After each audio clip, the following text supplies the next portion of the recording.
ሄይ ጋይስ እንዴት ናችሁ? እስቲ ዛሬ ይህን ጥያቄ እየሰራን ስለ ኢንቨርስ ኦፍ ፋንክሽን እናውራ። ከዚህ በፊት በሰራላችሁ ቪዲዮ ፋንክሽን ማለት ልክ እንደ ማሽን እንደሆነ ነግሬያችኋለሁ። ምን አይነት ማሽን ነው? ኤክስ የሚባል ኢንፑት ወስዶ ዋይ የሚባል አውትፑት የሚሰጠን ማሽን ነው ብላችሁ አስቡት ብያችኋለሁ። ኢንቨርስ ኦፍ ፋንክሽን ማለት ደግሞ የዛ ማሽን ተቃራኒ ማለት ነው። ምን አይነት ማሽን ነው? ለምሳሌ ያክል ጁስ መፍጫ ማሽን ኖሮን አቮካዶ ሰጠነው የአቮካዶ ጁስ የሚሰጠን ከሆነ ፋንክሽን ነው።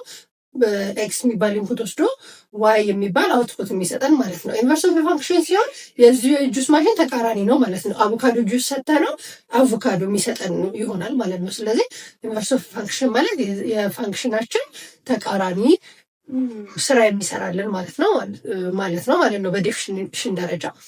የፋንክሽንን ኢንቨርስ ደግሞ እንዴት ነው የምንፈልገው የሚለውን ይህን ጥያቄ እየሰራን እናያለን። ወደ ጥያቄው እንሂድ። እሺ የኤፍ ኦፍ ኤክስ ኤክስ ፕለስ ዋን ኦቨር ቱ ኤክስ ማይነስ ዋንን ፋንክሽን ተሰጥቶን ኢንቨርሱን ፈልጉ ነው የተባልነው። የማንኛውም ፋንክሽን ኢንቨርስ ስንፈልግ መጀመሪያ በኤፍ ኦፍ ኤክስ ፋንታ ዋይ ብለን እናስቀምጧለን ፋንክሽናችንን።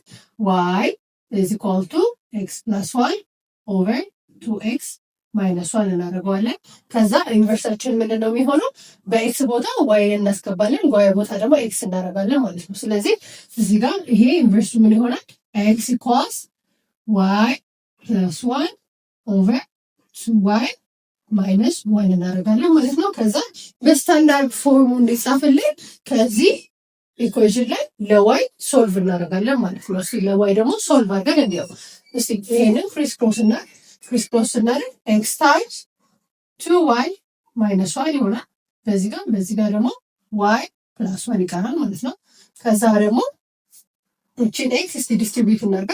ኤክስን ዲስትሪቢዩት እናደርግ እዚህ ጋር ቱ ኤክስ ዋይ ይቀራል ማይነስ ኤክስ ይቀራል እዚህ ኮስቱ ዋይ ፕላስ ዋን ይሆናል ማለት ነው። ስለዚህ ለዋይ ስለሆነ ሶልቭ የምናደርገው ዋይ ብቻውን የሚቀርበትን መንገድ ነው የምንፈልገው ማለት ነው።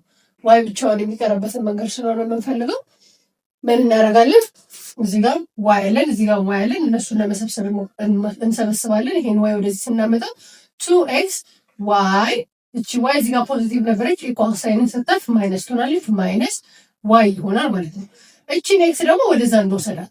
ወደዛ ስንወስዳት እዚህ ጋር ዋን አለ፣ ኤክስ ደግሞ ኔጌቲቭ ነው፣ እዚህ ጋር ወደዚህ ሲመጣ ፖዚቲቭ ይሆናል፣ ፕላስ ዋይ ኤክስ ይሆናል ማለት ነው። ደን እዚህ ጋር ሁለቱም ላይ ዋይ አለ፣ እዚህ ጋር ዋይ አለ።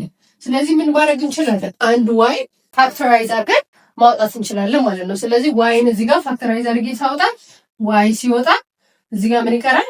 ቱ ኤክስ ይቀረናል ማይነስ እዚህ ጋር ደግሞ ዋይ ሲወጣ ዋን ነው የሚቀረው ማለት ነው። ምክንያቱም ዋይ ታይምስ ዋን ዋይ ስለሚሆን ስለዚህ ዋን እናደርጋለን ማለት ነው። ኢኳልስ እዚህ ጋር ደግሞ ኤክስ ፕላስ ዋን ምክንያቱም አዲሽን ኢዝ ኮሚቴቲቭ ምንም ቦታቸው የሚቀያየራቸው የሚያመጣው ለውጥ የለም ማለት ነው። ስለዚህ እዚህ ጋር ዋይን ብቻውን ለማስቀረት ሁለቱንም ሳይድ ምን እናደርጋለን?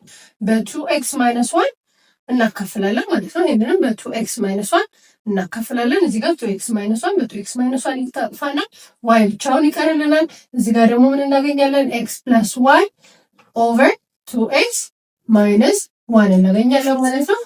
ስለዚህ እዚህ ጋር ማየት የምትችሉት ነገር ምንድን ነው? ኢንቨርስ ፋንክሽናችንና የተሰጠን ፋንክሽን ተመሳሳይ እንደሆኑ ነው። ስለዚህ our answer is choice B ማለት ነው።